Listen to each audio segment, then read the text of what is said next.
When mentioning a series like The Legend of Zelda, you always hear one game above the rest, and that's Link's first entry into 3D in Ocarina of Time. This game is highly praised as being one of the best video games of all time, but on the same console, the N64, there was another game that served as sort of a sequel, and a lot of fans argue the follow-up was better than the original. That's right, Majora's Mask. People go back and forth on these two as to which one is the better game, so today we're going to do a one-on-one comparison and find out which one comes out on top. This is The Legends of Zelda Ocarina of Time versus Majora's Mask. As usual, we're going to divide these games up into categories and then give a point to who I think pulls out ahead on each specific category. Then we'll tally up the points and see who our winner is. Just to note, I'll be playing these games natively as intended on N64 hardware, just pure 64 bliss. Now let's get into it with our first category, plot. Ocarina of Time is a tried and true tale of heroism. We wake up in our little Kokiri house by our new fairy Navi and are summoned by the Deku Tree. We get some equipment to get to him and he reveals we are Hylian, not a Kokiri, and that we have to stop darkness and evil, and that's all the motivation we need to go kick some butt. Link then sets off on a journey to meet Princess Zelda, who reveals we are a hero she saw in her dream to stop the evil Ganondorf. She gives him the Ocarina of Time, which has magical properties and can open the door to the Sacred Realm in the Temple of Time. Basically, Link completes tasks to acquire the legendary Master Sword, opens the route to the Sacred Realm where Ganondorf grabs the Triforce, but due to his heart being impure, it only grants him the Triforce of Power, and wisdom is sent to Zelda, and courage to us. Then due to the power of the sword and Link not being able to use it, he's frozen in time for 7 years until his body is ready for it. This creates a method of time travel where we can go back and forward in time 7 years by grabbing and putting back the Master Sword, ultimately utilizing events of the past to affect the future and then defeating Ganondorf. At the end, our fairy Navi completes her task and flies off. Cut to Majora's Mask, where it picks right up from there. Link is simply looking for his friend Navi, who flew off. He's riding Epona through a forest when he's jumped by Skull Kid and two fairies. Yes, the same Skull Kid from Ocarina of Time. Skull Kid takes the Ocarina from Link and changes him into a Deku Scrub. Skull Kid and one of the fairies leave Link trapped, and the other fairy gets left behind by accident. You then decide to work together to get out of where you're stuck. Then we meet the happy mask salesman who tells you Skull Kid stole an evil mask from him with strange powers and says if you get back the Ocarina of Time, he can teach you a way to reverse the spell. So naturally you do it, and you travel back in time using the Ocarina, and he teaches you the Song of Healing. This converts the essence of the Deku Scrub into a mask you can put on and take off at will. This game focuses on using masks you acquire and completing tasks within a 3-day cycle before Majora drops the moon on Termina. Once you stop the moon, defeat Skull Kid, then Majora's Mask itself, the happy mask salesman takes the mask away and the day is saved. Honestly, both of these plots are phenomenal, both have really great ideas and involve time travel. If I had to say which one I'd prefer, honestly, I'd say it's Majora's Mask because I appreciate the uniqueness of the story and having a different villain than Ganon. Point to Majora. Characters. So here's an interesting category for these games. In Ocarina, you have the classic Princess Zelda, Ganondorf, Link, and a large supporting cast. We have characters like the Sages, Deku Tree, Sheik, Dampé, all iconic Zelda characters. Even amongst the characters, they have their own unique cultures and areas like the Zoras and the Gerudo. Everyone feels different, and like a ton of thought went into every character.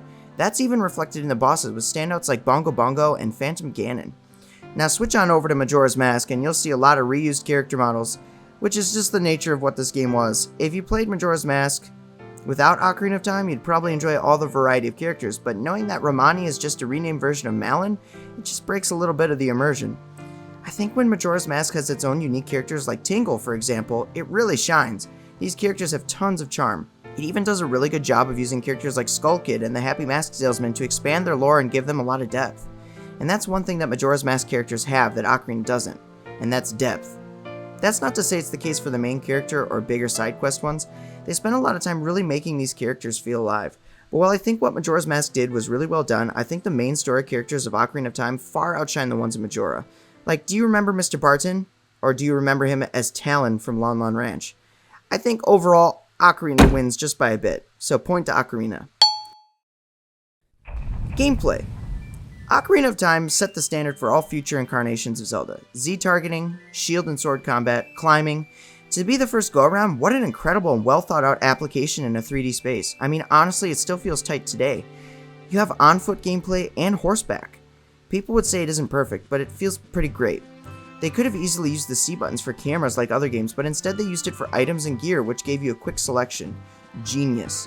The combat itself feels excellent. You have to pay attention to enemy behaviors to figure out how to hurt them, as well as cycling through your inventory to make use of all your different tools. This even gives you some space to play around and find a method of attacking you can use and be creative to conquer enemies, something the Zelda series has continued to today. Now, true to its name, the game emphasizes the use of the Ocarina, which is a fun tool to play around with using the face buttons to make tunes. These mostly function as ways to get past doors, but a few applications like the Sun Song, which can change the time of day, and the Song of Storms, which makes it rain, assist you in other ways. I'm a huge fan of the Ocarina stuff. While I like this gameplay, there are two small tweaks I wish we had to make this gameplay, perfect. One would be to use the D-pad as another quick selection for equipment, so you don't have to pause to change your boots or shield, which you'll be doing quite often. Another is to allow us to use all gear acquired as a child as an adult. I'm not asking for both ways, as it wouldn't make sense to be a child and have your adult gear, but I love the boomerang and honestly feel it was underutilized in Ocarina. Now flipping over to Majora, we get more of the same, but rather than an emphasis being on equipment, it's placed on the masks. These masks offer a variety of combat options, but even more importantly, they offer new methods of movement. Each mask has its own advantages and disadvantages, like the Deku being able to launch out of flowers and glide, the Zora being able to swim fast and underwater, and then the Goron mask being strong and rolling at incredible speeds, the latter being my personal favorite. But in addition, you have other masks with different functions, like the Bunny Hood, which did nothing in Ocarina, but in Majora's it makes you run faster, or the Stone Mask, which makes you invisible to enemies, which is so helpful. The Ocarinas here in Majora's Mask and actually plays a much larger role than in Ocarina of Time, I'd argue. It's less gatekeeping and more using it creatively to overcome challenges to change the time of day or day you're in. You'll definitely be using it far more than you did in Ocarina of Time, and I appreciate there were variations of songs that did different things. While I love the gameplay of Ocarina, I'm giving the point to Majora for just expanding on what we had and getting super creative with it. Point to Majora. Dungeons, bosses, and side quests. Ocarina of Time had so many iconic dungeons and bosses. Truly, it was a masterpiece. Ocarina stacks about 12 dungeons into the game, and they're all generally good, though some are harder than others. Looking at you, Water Temple. But they're so well thought out and make good use of the equipment you acquire, they're also very linear. I mentioned them, but my favorite bosses are Bongo Bongo and Phantom Ganon. These boss fights were so unique and interesting just to even watch. Even mini bosses were a lot of fun. My personal opinion though is the dungeons in Ocarina were so huge they took forever to beat. I found myself wanting to do the side quests instead of heading to the next dungeon because I was dreading getting stuck in one for another hour or two. Sometimes I just wanted to keep progressing and felt like it was taking too long. In Majora's, however, I felt like I had the freedom to make different decisions and methods of traversing to go to different places whenever and find different methods to overcome obstacles. Wow, I said different like 40 times, but it's true. There are 4 main dungeons, and each main dungeon has a mini dungeon before it. I prefer this structure to Ocarina's 12 big dungeons, as I found myself playing through each dungeon and thinking, wow, that ended just when I wanted it to. They never overstayed their welcome, and I felt just as well thought out. I also thought the 4 main bosses were epic. These fights were a lot of fun, except for the Zora one. I didn't like that one. And while I don't really like the designs of the bosses as much, I really loved the gameplay. The one where you fight as a Goron and roll around the track against this bull guy, that was one of my favorite Zelda fights, period. And using the Giant's Mask was so memorable in this fight with the worm guy. Even some of the mini dungeon bosses like the King were clever and fun. The designs for the bosses weren't as memorable as Ocarina's, but they certainly were fun. Now let's take a second to talk about the big bads. In Ocarina we have the classic fight against Ganondorf, who changes to Ganon, and we beat him using our Master Sword. This is the same tried and true thing that's been used pretty much every Zelda game since and before. In Majora's, we actually fight Majora's Mask itself in the end, and it has several forms it takes as the battle progresses. Both fights are epic, and some of the best in the series, but the Majora fight gives you a fun option and reward if you complete all the side quests in the game, the Fierce Deity Mask. You can then use this mask in the boss fight, which makes Link stupid powerful, and this fight's so easy, and I love it. Now mentioning the side quests, Ocarina had some, and they were fun. But the main story is the main event, as you'd probably expect, where I feel like in Majora they suck you into the world and lore by offering super engaging side quests. These aren't the main story, but they breathe so much life into the world and add depth to its characters. They do so much more than Ocarina did. So for its more engaging side quests, better paced dungeons, and equal to, if not more fun boss fights, point to Majora. I'm briefly going to mention 2 categories that are minor in my opinion because they're so close, but I'll give my thoughts. Music.